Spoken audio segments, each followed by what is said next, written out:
Hi friends, இன்னைக்கு hotel ஸ்டைல்ல ஒரு சூப்பரான சட்னி ரெசிபி தான் பார்க்க போறோம். இட்லி தோசைன்னு எல்லாத்துக்குமே இது ரொம்ப சூப்பரான சைட் டிஷ்ஷா இருக்கும். ஒரு முறை இந்த சட்னி செஞ்சீங்கன்னா அடிக்கடி செய்வீங்க. அந்த அளவுக்கு சூப்பரா இருக்கும்.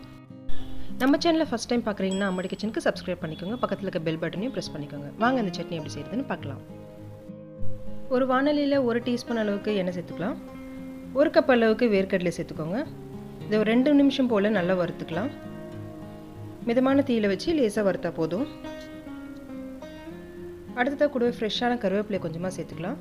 நான் 2 பச்சை மிளகாவை சேர்த்துருக்கேன். காரம் கொஞ்சம் கம்மியாக தான் இருந்துச்சு. நீங்கள் 3 பச்சை மிளகாய் அளவுக்கு சேர்த்துக்கோங்க. ஒரு கைப்பிடி அளவுக்கு புதினா சேர்த்து 2 நிமிஷம் போல் நல்லா வதக்கிக்கலாம்.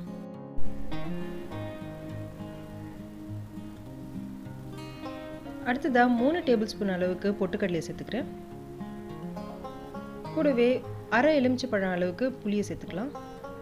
இப்போ இதை இன்னும் 2 நிமிஷம் அளவுக்கு நல்லா வதக்கிக்கோங்க.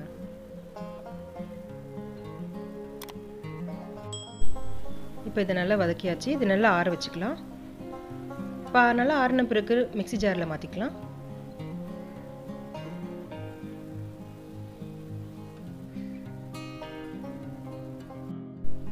அடுத்ததாக இது கூடவே ஒரு கைப்பிடி அளவுக்கு கொத்தமல்லி சேர்த்துக்கலாம். 1/4 கப் அளவுக்கு தேங்காய் சேர்த்துக்கிறேன். அடுத்ததாக சட்னிக்கு தேவையான அளவுக்கு உப்பு சேர்த்துக்கோங்க.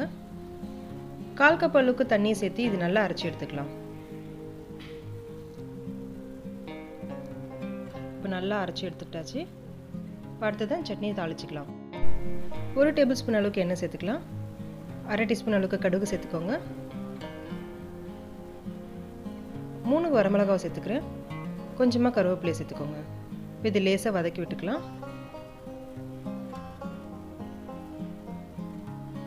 அவ்வளோதான். இது இப்போ சட்னியில் ஆட் பண்ணி நல்லா மிக்ஸ் பண்ணிக்கோங்க. சூப்பரான சட்னி ரெசிபி ரெடி ஆகிடுச்சு. அவ்வளோ டேஸ்ட்டாக இருந்துச்சு. இது கண்டிப்பாக ட்ரை பண்ணி பாருங்கள் ஃப்ரெண்ட்ஸ். உங்களுக்கும் ரொம்ப பிடிக்கும். ரெசிபி செஞ்சு பார்த்துட்டு எப்படி இருந்துச்சுன்னு கமெண்ட் செக்ஷனில் சொல்லுங்கள். உங்களுக்கு இந்த வீடியோ பிடிச்சிருந்துச்சுன்னா லைக் பண்ணுங்கள். உங்கள் ஃப்ரெண்ட்ஸ் கூட இந்த வீடியோவை ஷேர் பண்ணிக்கோங்க. அப்படியே அம்மாடி கிச்சனுக்கும் சப்ஸ்கிரைப் பண்ணிக்கோங்க. பக்கத்தில் இருக்க பெல் பட்டனையும் ப்ரெஸ் பண்ணிக்கோங்க. அப்போ தான் நான் நெக்ஸ்ட் போடுற வீடியோட நோட்டிஃபிகேஷன் உங்களுக்கு உடனுக்குடனே வரும். Thank you friends.